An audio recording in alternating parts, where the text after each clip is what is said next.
Waalaikumsalam, Bapak.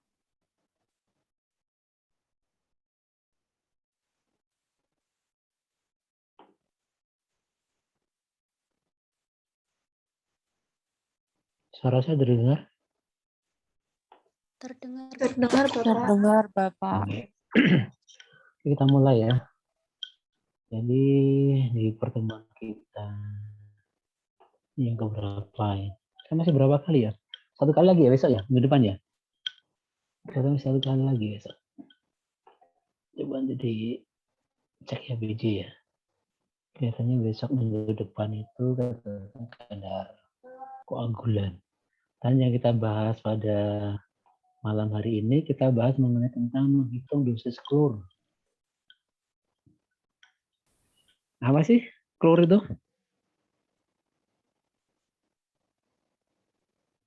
Apa?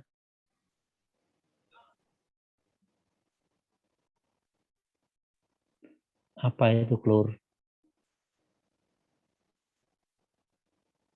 Kok nggak ada yang bersuara tuh?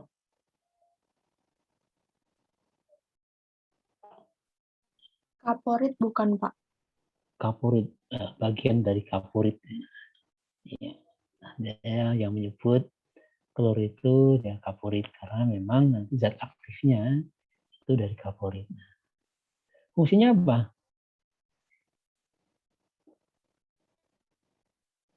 Mana? Hah? Fungsinya Sebagai desinfektan.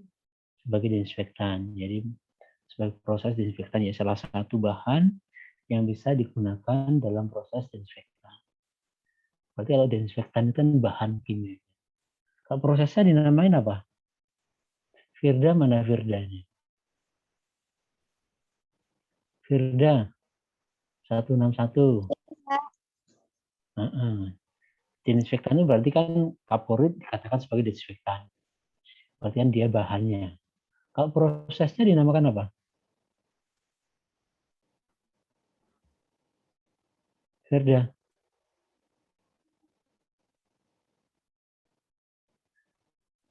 Apa? Belum tahu, Pak. Belum tahu. Siapa yang tahu? Oksidasi bukan, Pak? Apa?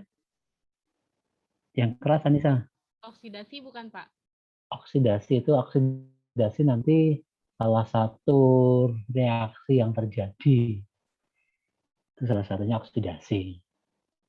Ya, kalau desinfektan itu bahannya, pernah dengar namanya desinfeksi? Desinfeksi. Nah, Kenapa? Desinfeksi itu apa? Ya, apa? Adinda?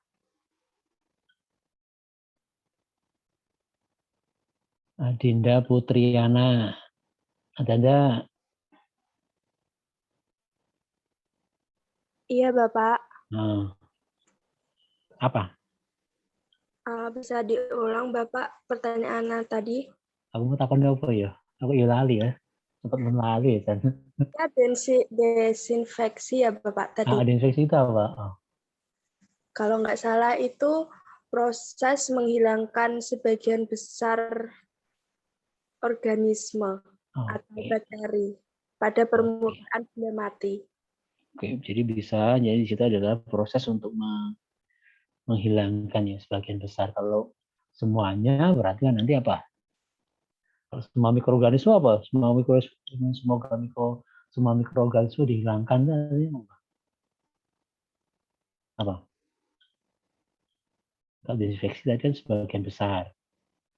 Jadi kalau semuanya apa namanya? Septiagi.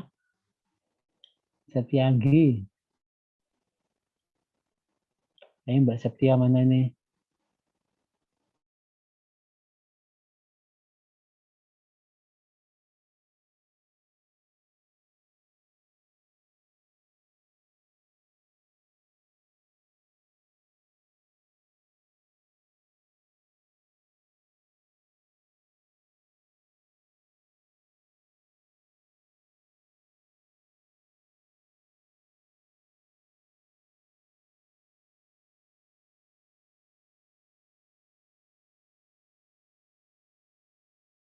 dengan menggunakan desinfeksi. Salah satu desinfeksi itu kita menggunakan bahan kimia, yaitu kita menggunakan kaporit. Di mana kaporit ini salah satunya nanti yang aktif itu adalah klornya. Kemudian ini ada, jadi harus kita ukur, dosisnya itu harus kita ukur. Kenapa harus kita ukur? Yuk, yang mas-masnya mana mas-masnya ini? Kok belum pernah ada yang ya?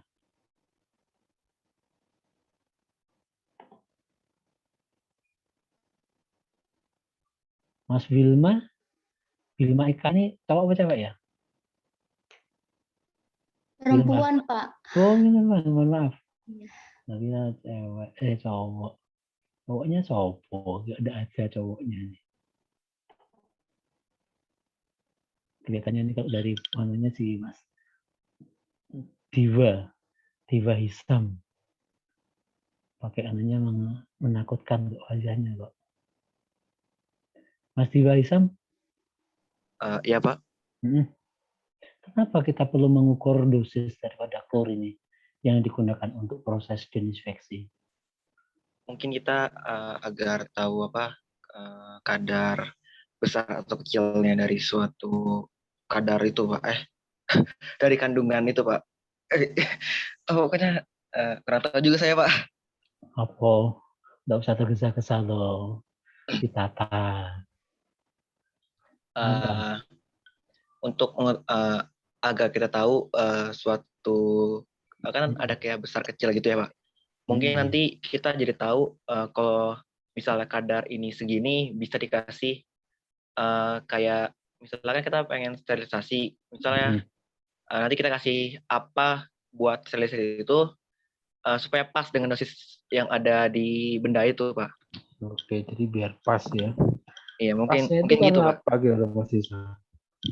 Jadi kalau kita kan klorinasi kita kenal kita klorinasi nanti kan air ya, seperti air pam itu ya PDAM itu kan rata-rata desinfeksinya pakai klor ya, atau mungkin pada saat kita melakukan pengolahan limbah itu kan biasanya untuk membebaskan dari mengurangi dari mikroorganisme tambahkan dengan klor atau kaporit.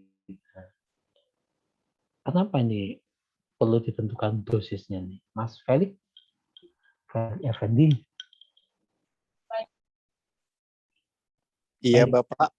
Tadi teruskan dari penjelasannya Mas Isam tadi, diteruskan kira-kira gimana berkaitan dengan dosis klor yang harus kita berikan ke katakanlah kita melakukan pengolahan air PDAM gitu.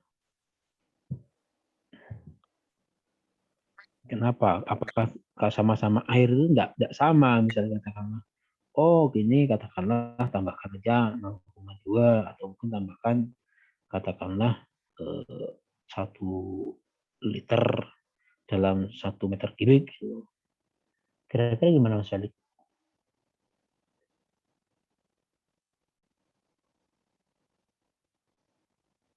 Kenapa kita harus menentukan dosisnya? Maaf Bapak, bisa diulangi lagi Pak? Soalnya sinyalnya putus-putus. Putus. Punya aku yang putus-putus atau punyanya Mas Felix ya? Saya khawatir sinyalku nanti yang putus-putus. Nah, oke, jadi pertanyaannya adalah kenapa pada saat kita melakukan klorinasi itu perlu ditentukan dosisnya? Kok tidak sama semuanya?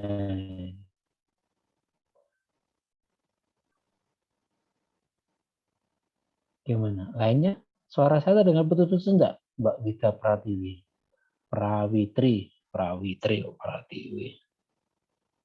Yang agak terakhir tadi mungkin agak putus-putus, Bapak. Putus ya. Sinyal saya enggak begitu bagus ya. Iya, enggak. Internetnya enggak begitu. Tapi mudah-mudahan terdengar ya. Oke, jadi itu aja sebagai pembukaan lah. Jadi kenapa kita perlu menghitung dosis klorin ini? Klorin adalah salah satu bahan kimia yang bisa kita gunakan di dalam proses desinfeksi. Ya, kita sudah jelaskan adalah satu cara untuk menghilangkan sebagian besar daripada mikroorganisme. Artinya tidak semuanya kita hilangkan. Kalau kita hilangkan semuanya namanya sterilisasi, ya steril. Tidak ada mikroorganisme sedikit. Kenapa kita perlu menghitung dosisnya? Karena ternyata pada saat kita menambahkan kaporit, kita menambahkan klor di dalam suatu air ya, katakanlah mungkin air minum atau mungkin air limbah hasil pengolahan kita, ternyata klor ini tidak langsung aktif sebagai zat yang bisa membunuh mikroorganisme, tetapi dia bereaksi dulu dengan bahan-bahan organik maupun anorganik. Dia bereaksi dulu, ya, bereaksi dulu dengan bahan-bahan kimia yang lainnya. Setelah semuanya itu dia bahan-bahan kimia tadi bereaksi dengan klor semuanya, maka dia baru menjadi klor bebas. Nah, klor bebas inilah yang nanti itu bisa membunuh mikroorganisme. Dan nanti yang kita lakukan adalah bagaimana cara menghitungnya. Oke. Jadi itu ada beberapa pengertian yang harus kita ketahui. Kaporit ya, itu biasanya disebut dengan kalsium hipoklorit, CaOCl2, ada juga NaOCl2. Kemudian ada istilah yang namanya daya pengikat klor. Ini nanti yang kita pakai di dalam perhitungan atau DPC, daya pengikat klor.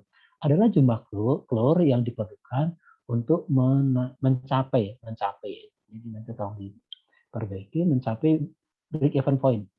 Break-even point adalah suatu titik di mana tadi, jadi semua klor itu sudah bereaksi keseluruhannya dengan bahan-bahan organik maupun anorganik yang ada di dalam air, kemudian dia menjadi klor bebas selama waktu 30 sampai 60 menit di laboratorium. Artinya pada saat kita bicara seperti ini ada di laboratorium, pada saat kita menentukan dosis klor itu harus kita lakukan trial dulu, ya. Suatu penelitian terlebih dahulu kita coba di skala lab. Jadi skala lab itu nanti kita coba dalam volume 1 liter itu membutuhkan berapa klor yang ada. Nah, setelah itu baru kita realisasikan di lapangan.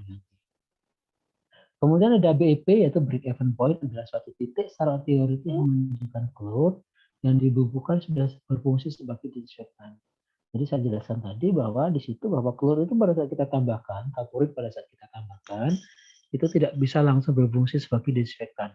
Karena dia bereaksi dulu dengan zat-zat yang lainnya. Kemudian pengertian yang lainnya adalah sisa klor. Adalah konsentrasi klor dalam air yang masih tersisa setelah proses pembukaan berlangsung. Nah, sisa klor inilah nanti yang sebenarnya itu aktif untuk membunuh mikroorganisme. Dosis klor adalah kebutuhan klor yang diperoleh dari DPC. Ya, DPC tadi adalah daya pengikat klor ditambah dengan sisa klor yang diinginkan. Nah, ini akan kita bahas di belakang ya, tolong diperhatikan. Kemudian apa itu desinfeksi? Tadi sudah dijelaskan ya. Proses desinfeksi ada bertujuan untuk menyisihkan ya bakteri-bakteri patogen terutama yang akan dihilangkan itu, tapi kita tidak bisa memilah ya, kalau di air kan tidak bisa yang patogen mati, yang non patogen tidak mati lagi karena kena klor ya semuanya mati ya. Nah, tapi di situ adalah kita upayakan bahwa bakteri-bakteri patogen tadi ya, penyebab penyakit ini banyak ini bisa mati yang ada di dalam air.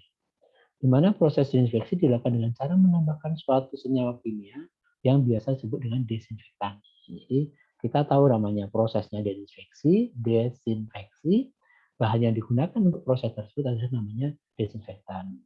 Di mana desinfektan ini yang digunakan untuk dalam bentuk bisa ya, di dalam klor itu bisa dalam bentuk serbuk, ya, dalam bentuk larutan juga bisa, maupun dalam bentuk gas. Kemudian jenis desinfektan yang biasa digunakan itu adalah kaporit, gas klor, gas ozon, ya, gelombang mikro, kemudian juga ultraviolet. Jadi kalau kita membunuh mikroorganisme seperti kita pada saat melihat di katakanlah di pengisian air isi ulang, itu kan dia tidak menggunakan kaporit, tapi dia menggunakan ultraviolet. Itu fungsinya sama, atau dia menggunakan gas ozon. Karena kalau menggunakan kaporit, biasanya kan orang kita itu kalau air minumnya bau kaporit kan nggak suka ya gitu. Tapi sebenarnya kalau dengan bau kaporit sebenarnya air minum kita sebenarnya secara mikroorganisme aman, karena mikroorganisme yang ada itu pasti terbunuh dengan adanya kaporit tadi. Tapi biasanya kita nggak begitu suka kalau ada itu. Maka biasanya kita bisa menggunakan gas ozon atau ultraviolet untuk membunuh mikroorganisme biar tidak terjadi bau. Kemudian ada beberapa juga kalau tadi berkaitan desinfeksi juga ada klorinasi. Klorinasi merupakan salah satu bentuk pengolahan air yang bertujuan untuk membunuh kuman dan mengoksidasi bahan-bahan kimia yang ada di dalam air. Tadi sudah disebutkan prosesnya, salah satunya adalah adanya oksidasi. Nah, oksidasi tadi, di mana klorinasi adalah proses pemberian klorin di dalam air. Pemberian klorin di dalam air, senyawa-senyawa klor yang umumnya digunakan di dalam proses klorinasi antara dengan gas klorin, senyawa hipoklorit, klor dioksida, ya, tergantung dari yang kita. Tapi biasanya kalau yang gas klor itu agak sedikit jarang di dalam pengolahannya. Jadi biasanya kita menggunakan senyawa natrium hipoklorit, NaOCl2, itu biasanya yang sering dipakai. Di mana bentuk dari klorin yang ada di pasaran itu bisa dalam bentuk liquid, ya, cair atau dalam bentuk gas, bisa juga CaOCl2 atau NaOCl, ya, tergantung dari yang kita gunakan. Ya. Biasanya kita menggunakan CaOCl2, kaplurit ini, kalsium hipoklorit. Kemudian bagaimana kaplurit ini bisa reaksinya di dalam air, ya?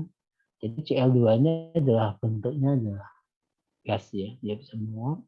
Kalau H2O itu air, ya, dalam bentuk liquid. HOCl juga bentuk dalam gas, kemudian H+ dalam bentuk gas juga, Cl- ini dalam bentuk gas juga. Di mana yang nanti membunuh mikroorganisme adalah HOCl. Ya. Sedangkan HOCl ini mudah terurai, ya, menjadi H+ dan OCl-. Ini di atas, ya, gitu. Jadi ini adalah reaksi apabila kita melarutkan kapur di dalam air. Bagaimana cara kerja klorin, ya, cara kerja kapur atau klorin tadi? Klorin di dalam air akan berubah menjadi asam klorida, ya, menjadi HCl. Saat ini kemudian dinetralisasi oleh sifat basa dan air sehingga akan terurai menjadi ion hidrogen dan ion hipoklorit. Klorin sebagai disesuaikan terutama bekerja dalam bentuk hipoklorit. Jadi zat yang bisa membunuh mikroorganisme pada saat kita melakukan desinfeksi dengan disinfektan dalam bentuk klorin atau kaplurit, maka zat yang membunuh itu adalah asam hipoklorit. Dan sebagian kecil dalam bentuk ion hipoklorit, HOCl dan OCl-. Klorin dapat bekerja efektif sebagai disinfektan jika berada pada pH yang netral, jadi sekitar 7. Jika nilai pH-nya basa, yaitu 8,5, maka 90% dari asam hipoklorit akan mengalami ionisasi menjadi ion hipoklorit. Ya. Dengan demikian, khasiat disinfektan yang dimiliki klorin akan lemah atau berkurang. Dari penjelasan ini, ya, mana yang lebih kuat membunuh mikroorganisme? Apakah asam hipoklorit HOCl atau ion hipoklorit OCl? Yang mana? Dalam satu slide ini sudah kelihatan jawabannya. Ayo, yang mana? Asam hipoklorit. Asam hipoklorit, ya. HOCl. Ini adalah zat, ya, dalam bentuk klor bebas yang efektif atau mempunyai daya yang lebih besar dibanding hipoklorit. Dan pH-nya harus secara netral, ya, 7. 6,6 di bawah 7,1.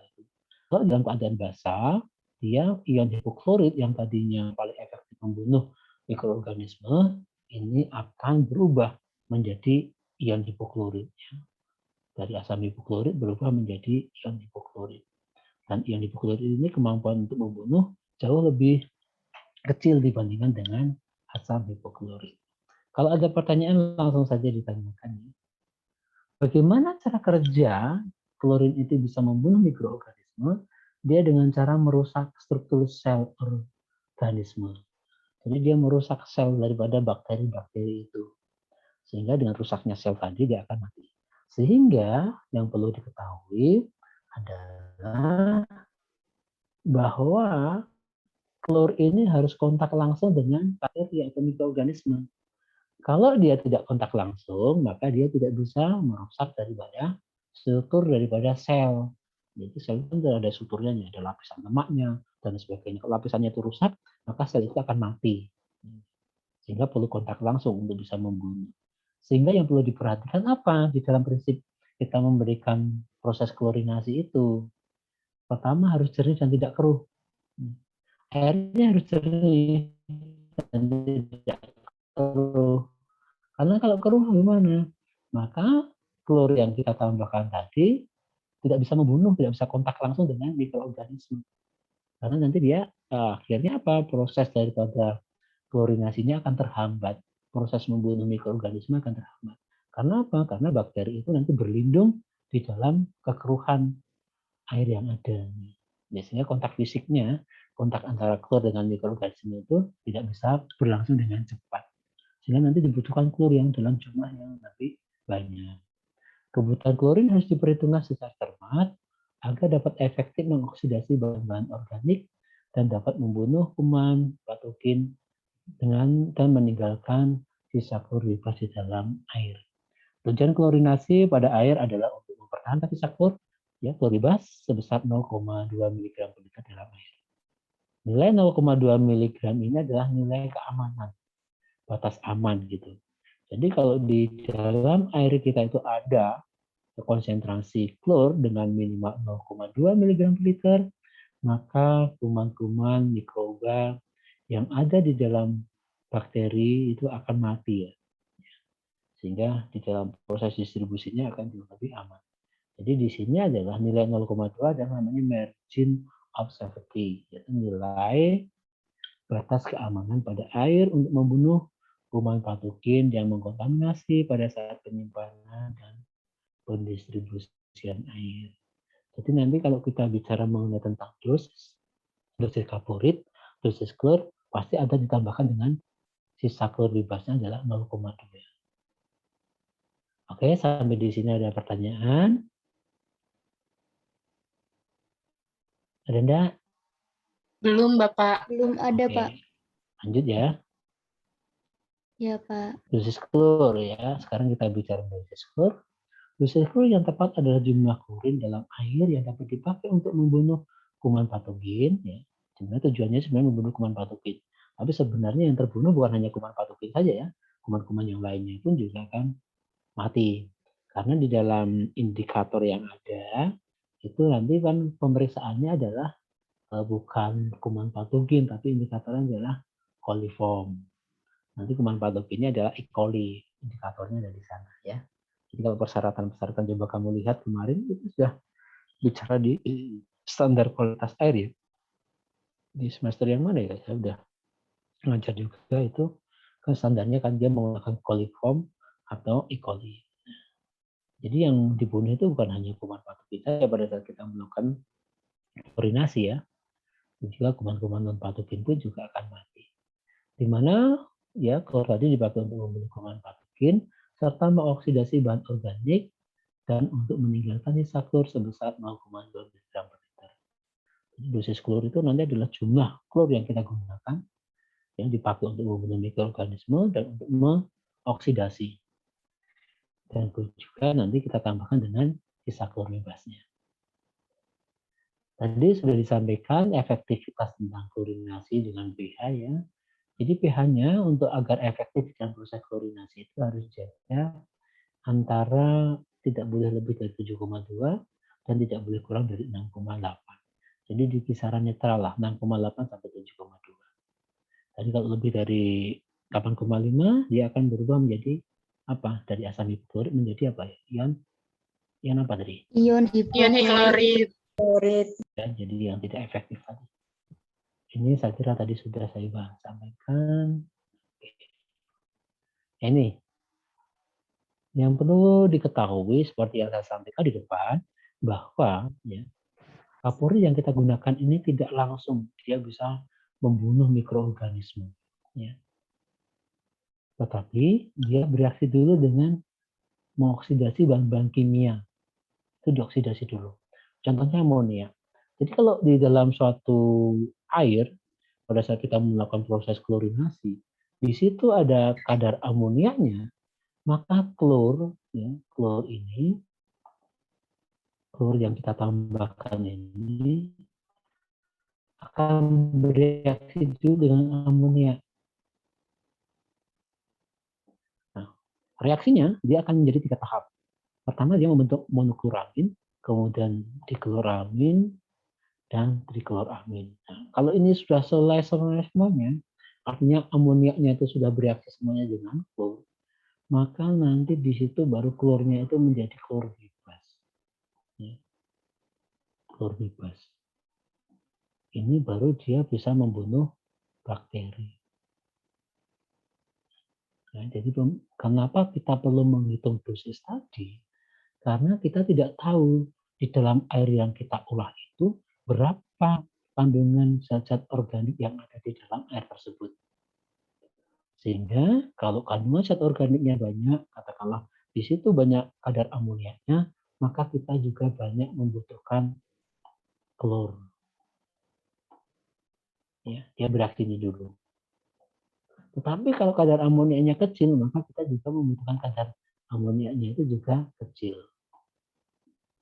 Ya. Kalau itu semua sudah bereaksi, baru nanti dia menjadi klor bebas. Inilah yang akan membunuh mikroorganisme. Itu salah satu kenapa kita perlu untuk menghitung dosis daripada klor. Ini reaksinya tadi ya. Dari membentuk monokloramin, dikloramin, sampai dengan trikloramin. Oke, ini dia. Kalau tadi semuanya sudah terikat ya, kloraminnya, baru nanti kita bisa memproduksi daripada ini. Ya, klor yang kita tambahkan tadi bisa menjadi HOCl dan OCl. Ini yang akan membunuh mikroorganisme.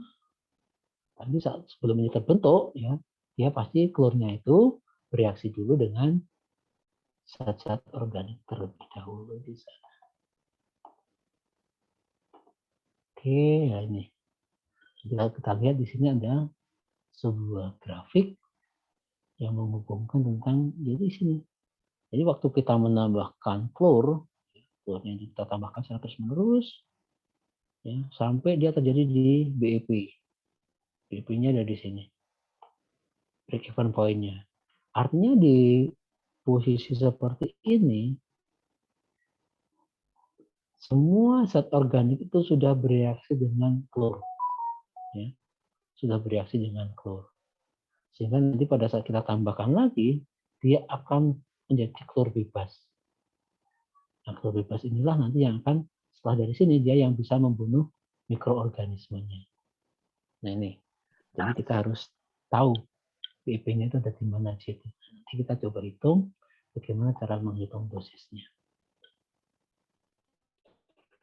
Jadi kalau tadi di reaksi pertama dia bereaksi dengan menjadi senyawa reduksi ya, kloramin, dikloramin dan sebagainya. Kemudian terjadi reaksi antara amoniak dan klorin juga. Kemudian di tahap keempatnya terjadi penurunan ya Cl2-nya, pemecahan kloramin dan senyawa kompleks kloroorganik, kemudian yang terakhir menjadi klor bebas. Klor bebas inilah yang akan membunuh. Karena bagaimana penetapan kadar klor? Ya. Jadi klor yang ada di dalam pasaran itu tidak 100% adalah favoritnya adalah klor. Ada yang 60%, ada yang 70%. Kalau kita ingin membuat artan kapurit 1 mg sama dengan 1 ml sama dengan 1 mg, maka kita bisa melihat di sini. Ya. Nanti kita timbang 1 gram kapurit dengan teliti, dilarutkan dalam 1 liter. Setelah itu diedarkan sampai tanda terang. Kalau ingin kita mengetahui konsentrasinya, ya tadi. Jadi tadi sudah kita buat larutannya, kita masukkan 2 ml asam asetat glasial ke dalam 25 ml Aquades dalam labu Erlenmeyer. Ya, Erlenmeyer sudah tahu, no? Kemudian ditambah dengan 1 gram kalium iodida, kemudian dipipet tadi. Kemudian kita sudah membuat yang 1 ml sama dengan 1 mg per liter tadi. Kita pipet 25 ml. Kemudian kita masukkan ke dalam labu Erlenmeyer tadi ya, labu Erlenmeyer tadi. Kemudian setelah itu kita titrasi dengan natrium tiosulfat. Dan indikatornya adalah amilem. Kemudian catat perubahan warnanya ini dari apa? Ini nanti dari warna coklat, dititrasi dengan tio, kemudian menjadi coklat muda, kemudian tambah dengan amilem, dia akan menjadi biru. Kemudian dilanjutkan titrasinya ya, dengan natrium tiosulfat lagi, sampai menjadi putih susu ya, putih susu, jadi warna birunya hilang. Itu sebagai titik akhir titrasinya. Kemudian baru dari situ kita bisa melakukan perhitungan berapa konsentrasi daripada kadar daripada klor. Ya. Ini adalah 1000 per 25 itu adalah sampelnya tadi, 1000 ini dalam satuan liter, ya. Kemudian mililiter dari natrium tiosulfat yang kita gunakan untuk titrasi, kemudian konsentrasi natrium tiosulfat, ya, normalitasnya, ini adalah kesetaraan daripada Cl2, kemudian dalam satuan persen. Nah, nanti kalau mau dipraktekkan itu. Sekarang, sesuai dengan judulnya, bagaimana kita menghitung daripada daya pengikat klornya. Kita harus untuk mengetahui berapa klor yang kita butuhkan untuk mengolah sebuah air, ya, mungkin air minum atau mungkin air limbah. Kita harus melakukan uji coba dulu di laboratorium. Caranya bagaimana? Kita siapkan, ya, 3 labu elemen air bersih, ya, 3 labu elemen air. Jadi ada 3 labu elemen air. Elemen air tahu bentuknya, ya. Tuh, tidak itu pada menggambar, ya.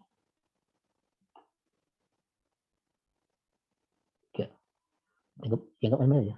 Ngawur ini kayaknya. Oke. Yang pertama, ini kedua, ketiga. Ini di laboratorium. Nah, kemudian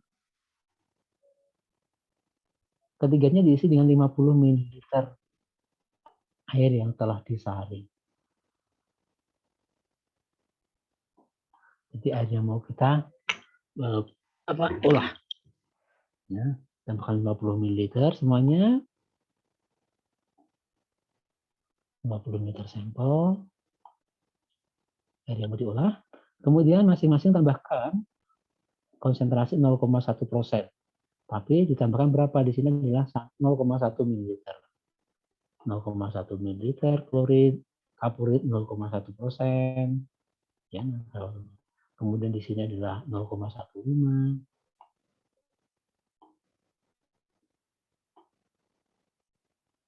Kemudian yang elemen air ketiga, tadi ini masing-masing sudah diisi 50 sampel, ya. Kemudian yang ketiga diisi dengan 0,2 ml. Tolong sambil diperhatikan, ya, ini tulisannya nggak pas masalahnya. Setelah itu baru dikocok, kemudian disimpan di dalam ruang gelap selama 30 menit. Kemudian tentukan sisa klor dalam labu elemen tadi. Jadi setelah kita tambahkan ini masing-masing, elemen yang pertama, elemen yang kedua, elemen yang ketiga, ini setelah kita simpan, kemudian kita cek, ya, sisa klornya, kadar sisa klornya.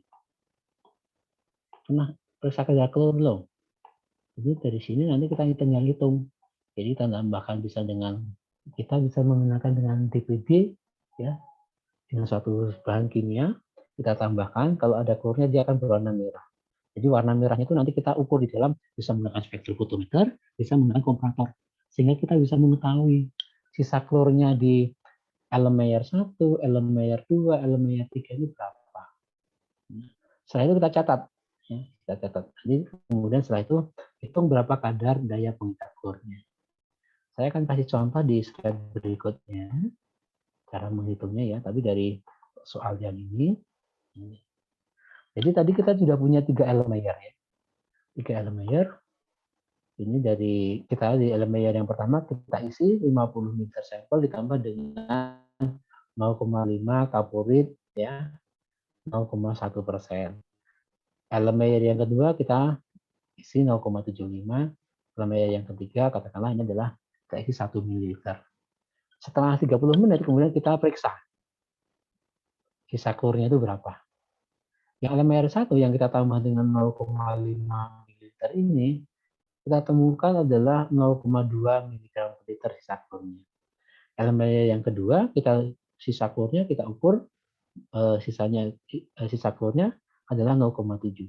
Kemudian elemen air yang ketiga setelah kita ukur, ya, kadar klornya yang dari elemen air ketiga itu adalah sampel ditambah dengan 1 ml kapurit 0,1%. Setelah 30 menit kita periksa sisa klornya adalah 1,5. Nah, sekarang kita hitung dari data ini berapa DPC-nya, daya pengikat klornya. Ini, ya, 1000 dari mana? Ini dalam satuan liternya ya. Jadi 1 liter dikonversi dalam mililiter itu adalah sekian. Kemudian ini adalah volumenya adalah 250. Kemudian sisa klornya kita dapatkan adalah 0,5. Kemudian kadar kapurit awalnya adalah 60%. Ya. Kemudian ini adalah yang kita dapatkan dari sisa klor yang ada. Ini yang kita tambahkan ya. Sisa klor yang kita tambahkan tadi, klornya adalah yang 0,1% tadi adalah 0,5. Ini adalah Erlenmeyer yang pertama. Kemudian Erlenmeyer yang kedua sama. Ya. Kemudian kita tambahkan tadi adalah 0,75 ml. Kemudian konsentrasi klor awalnya adalah 60%. Sisa klor yang kita dapatkan setelah 30 menit adalah 0,7. Ini sama. Yang ketiga juga begitu. Ya. Kita tambahkan 1 ml. Konsentrasi kadar klornya adalah 60%. Ini nanti ya, ini bukan 0 ya, tapi nanti kamu kasih sini kurung ya. Ini kurung ini. Gitu. Dikurangi dengan 1,5 adalah hasil sisa klor setelah 30 menit. Kemudian dibagi menjadi 3.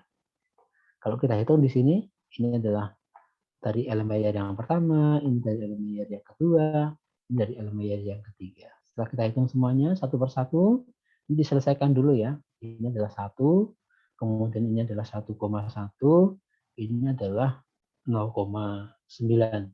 Jadi kalau kita totalnya ada 3. 3 dibagi 3 adalah DPC-nya adalah 0,1 mg per liter.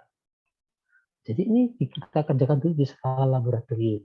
Pada saat kita menentukan dosis kaporit ini, kita melakukan percobaan. Ya, dari 3 percobaan tadi, ilustrasinya seperti ini. Oke, kita lanjutkan dulu. Nanti kalau ada pertanyaan sekaligus saja.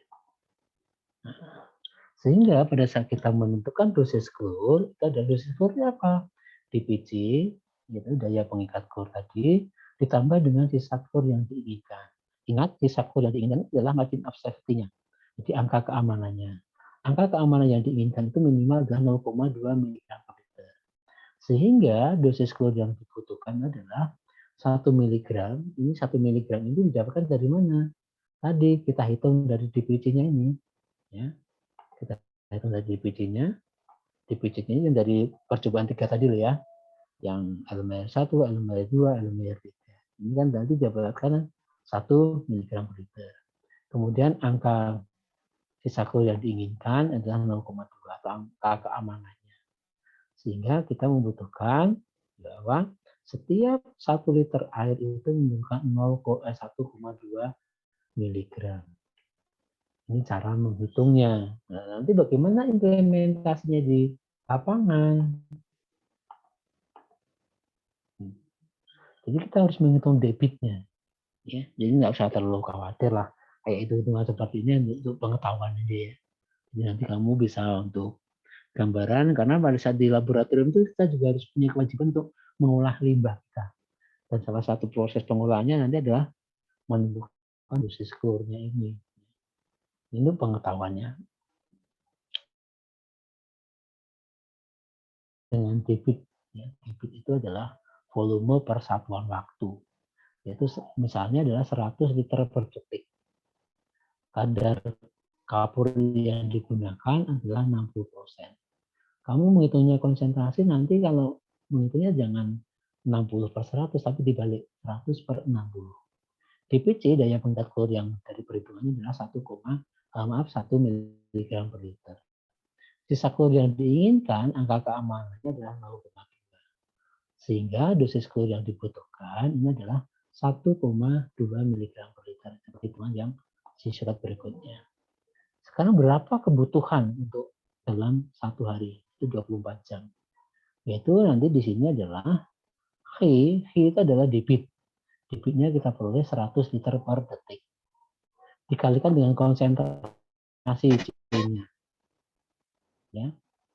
100/10.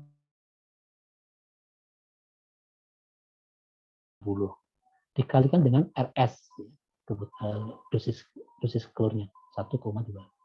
Ini tinggal kamu kalikan saja. 1,2 kali 100 kali 100 dibagi dengan 60. Hasilnya berapa? Ini. Ya, karena di sini ada tadi itu baru dalam waktunya yang ini kan di dalam satuan per detik. Sedangkan kita harus dalam satuan 24 jam. Kalau 24 jam berarti 1 menit adalah 60 detik. Kemudian 1 jam adalah 60 menit ya. Kemudian kalikan dengan 20 jam. 20 itu nanti yang ketemu di sini. Angka-angkanya seperti ini. Ya. Sehingga nanti kalau kita hitung di sini bahwa kebutuhan kapuritnya itu adalah 17,8 kg per hari untuk pengolahan dengan debit 100 liter per detik. Ya, ini. Kemudian kalau kita ini untuk pengetahuan ini ya. Jadi jangan sampai sini untuk pengetahuan karena perhitungan-perhitungan ini agak sedikit sulit juga. Tapi bisa dihitung dengan gampang lah. Ya, kemudian sini ada kecepatan pembukuan. Jadi kecepatannya berapa yang harus kita tambahkan tadi? Ini bisa kita hitung juga. Ya. Kalau kita hitung ada di sini dengan debitnya adalah 100 liter per detik. Kemudian sisa kuda dibutuhkan adalah 1,2 liter per liter dengan larut kapuritnya adalah 1%. Ya. 1% konsentrasi kapurit ya dalam 1 liter larutan ada 10 mg per liter Cl2, mohon maaf. Sampai minum sebentar.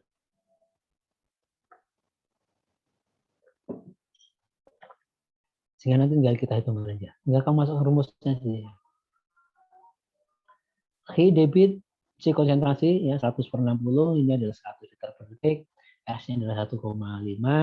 Kemudian K 10 mg per liter. Tinggal kamu masukkan di sini. Sehingga waktu kecepatan pembuangan kita ya, kita harus memasukkan kapurit 1% ini adalah sebanyak 20 ml per detiknya. Nah, tinggal kita atur nanti ya kecepatan. Biasanya kita mulai dosing pump, jadi alat yang khusus untuk menambahkan kapurit. Kalau ini berkaitan dengan intervalnya, kecepatan pembuahannya. Kalau dalam satuan jamnya berapa? Kalau dalam 1 liter dalam 1 detik itu 20 menit. Ya, 20 dalam 1 detiknya 20 ml. Kalau dalam 1 jamnya itu berapa? Ya, tinggal gitu aja sih. Ini untuk pengetahuan yang ada. Jadi yang paling penting adalah pada saat kita menentukan dosis klor itu harus kita tentukan dulu ya di skala laboratorium. Baru dari skala laboratorium itu baru kita implementasikan di lapangan. Karena di laboratorium itu adalah volumenya kecil ya, kecil. Volumenya kecil, kemudian tinggal kita kalikan dengan volume yang ada di lapangan. Biasanya kan debitnya kan besar, ya, itu tinggal harus kita hitung. Kalau dalam volume kecil tadi berapa, kalau dalam volume yang besar di lapangan berapa. Itu dikonversi saja. Oke, sampai di sini ada pertanyaan. Jadi untuk gambaran ya, gambaran bagaimana cara kita menghitung dosis klor tadi. Tapi pengetahuan apa itu klor, apa itu klorinasi, apa itu apa, bagaimana agar proses klorinasi itu berjalan efektif ya. Apa yang harus kita lakukan di situ. Kemudian bagaimana klor itu bisa membunuh mikroorganisme itu karena apa yang harus kamu tahu. Oke, sampai di sini ada pertanyaan. Sudah dan maghrib dan Isya ya jam 19 tepat. Silakan kalau ada yang tanya. Kalau enggak, Bapak, saya ya, izin bertanya. silakan Mbak Nis. Iya, Bapak. Tadi di penetapan DPC kan di contohnya itu kan yang lagi di seriusan kayak gini kan ada yang 0,5, 0,75 sama 1,0. Sedangkan di slide yang sebelumnya itu ada yang 0,1, 0,15 sama 0,20. Nah, untuk penetapan dosis kadar klornya ini nanti ditentukan oleh laboratoriumnya atau ada peraturan khusus ya, Pak? Terima kasih, Bapak. Iya, jadi ini sebenarnya bergantung di laboratorium. Jadi artinya gini, nanti pada saat kita menetapkan pun kadang-kadang ternyata sisa klornya yang 0, yang katakanlah yang 1 ini ya Ini ternyata dari semuanya ini kita coba yang pakai konsentrasi 0,5, ya, kita tambahkan 0,75, kita tambahkan 1, tapi sisa kurnya itu habis 0. Semuanya 0. Berarti kita harus membuat percobaan lagi dengan penambahan yang lebih banyak atau konsentrasi kaporitnya kita tinggikan gitu. Atau mungkin dari sisa klornya ini masing-masing masih banyak semuanya gitu loh. Tinggi-tinggi semuanya dan sama. Itu nanti juga kita lakukan trial lagi. Jadi tidak bisa kita bisa melakukan sekali percobaan itu langsung berhasil. Jadi fungsinya ada di sana. Jadi kenapa kita harus melakukan di skala laboratorium. Kalau ini sudah ditetapkan, kita tidak perlu nanti membuat trial di laboratorium. Jadi tinggal kita tambahkan saja. Tinggal kita butuhkan berapa debitnya yang air yang kita olah. Gitu. Jadi kita harus melakukan trial ya. Ini hanya sebagai gambaran saja. Kalau gambaran kan biasanya kan ya, sudah sisanya kan jelas ya. Semakin kita tambahkan semakin banyak, sisa klornya semakin banyak. Ya. Kita tambahkan 1, sisa klornya 1,5. Ya, tambahkan 1 ml ya. Kita tambahkan 0,75, sisa klornya ada 0,7 mg per liter. Kita tambahkan 0,5 ada 0,2. Ya, artinya kan proporsional di situ. Tapi bisa saja pada saat kita melakukan percobaan, ini semuanya 0. Atau mungkin semuanya 1,5. Ya, kalau 1,5 seharusnya enggak. Karena apa? Karena volumenya ini beda ya. Karena konsentrasinya dengan volume yang beda, pasti jumlah kaporitnya juga akan beda gitu. Ya, jadi sekali lagi Mbak Anis, jadi ini adalah gambaran saja, dan pada saat kita melakukan trial tidak mesti bahwa ini volumenya seperti ini. Kita juga harus coba melihat, karena tadi apa, sisa klorit ini kan bergantung dari apa? Karena tadi waktu kita melihat prinsipnya bagaimana kerja daripada klor itu kan dia mengoksidasi dulu bahan-bahan organik yang ada, ya. Baru setelah dia mengoksidasi semuanya, kemudian masih ada sisa klornya, itu yang efektif untuk membunuh mikroorganisme. Ya, tapi kalau kandungannya itu terlalu banyak organiknya, maka kita juga membutuhkan volume klor yang lebih banyak juga. Gitu ya Mbak Andis ya? Baik Bapak, terima kasih. Oke, yang lainnya? Ada enggak? Kalau tidak, tolong nanti dipelajari lagi. Kalau memang nanti ada yang perlu ditanyakan, enggak apa-apa. Besok kita minggu depan masih kita bisa ketemu lagi, ya. Nanti bisa dipelajari. Nanti saya segera share ke PJ dan PJ segera share ke teman-teman semuanya. Kalau tidak ada pertanyaan untuk pertemuan kita pada malam hari ini, kita cukupkan sampai di sini ya. Terima kasih atas perhatiannya, ya. Tetap semangat, belajar yang rajin, ya. Ini udah mau UAS loh ya, nanti beberapa minggu depan sudah mulai UAS lagi ya. Saya kemarin juga belum dapat nilai ujian tengah semesternya ya. Mudah-mudahan bagus semuanya, ya. Yang rajin untuk belajarnya, ya. Tetap jaga kesehatannya, ya.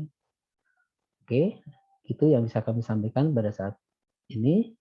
Sekali lagi terima kasih dan mohon maaf kalau ada beberapa hal yang kurang berkenan. Bila taufiq wal hidayah, wassalamualaikum warahmatullahi wabarakatuh. Waalaikumsalam warahmatullahi wabarakatuh. Terima kasih banyak, Pak. Sama-sama ya. Terima kasih, Izin Pak. mohon Terima diri kasih banyak, ya. Pak. Izin mohon diri. Terima kasih.